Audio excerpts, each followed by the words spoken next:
Good morning. This is Don. Another drive-through, although I'm not driving one of the few times. The reason I wanted to talk with you all this morning is that one of the things that we notice, in fact, we get asked about this quite a bit, is a lot of clients will say to us, seems like a lot of engagements you start by doing interviews of the team of people instead of spending as much time with the leader. And the reason for this is part of what we found is we talk to the team of people, we find out a lot about the leader. One of the biggest things we run into is a lot of the team are confused about the vision, the goals, where they're trying to go. They may have a general sense that they want to increase the size of the business, they want to work on processes, better bottom line, things like that. But the problem is there's no real clear GPS or strategy that makes sense to them, and they don't see their overall role in it. So a lot of times we find that the team of people is kind of confused, even though they're working hard and trying to make things happen. And usually if that happens, it usually means when we go talk to the head guy, that as we start asking for details that are critical to figure out how we best fit in, he's going to be sounding confused also.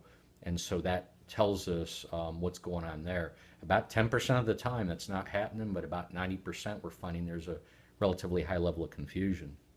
The second thing that we typically find with a team of people is there's some things they don't feel like they're all on the same page is the simplest way to say it, but what we realize when we hear that is usually in about one meeting we can get everybody realizing, hey, you guys are on the same page.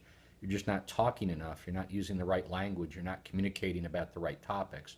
And so finding out if that's an issue, and we see that maybe 60, 70% of the time. The third thing that we see quite a bit, and the reason we interview individuals on the team first, is they also are unsure what the next big leap is. And so they're not sure what capabilities they should be building. So a lot of times they're working hard and doing their thing day to day, but they're not also building an increased capability where they can make a huge difference and the team can make a huge difference in 3 months, 6 months, a year, whatever it is. And usually those pieces of machinery, so to speak, are a little bit tougher to build. And you've got to build those ahead of time, and you have to be intentionally thinking about it. So that's why we interview, is really to find out, are they confused? Do they feel like they're all on the same page, which is important for forward movement? And then the third thing, do they see the next big leap? So wanted to share that with you. If you have any questions about it, feel free to call us 1-800-786-4332 and speak with Candace at extension 106.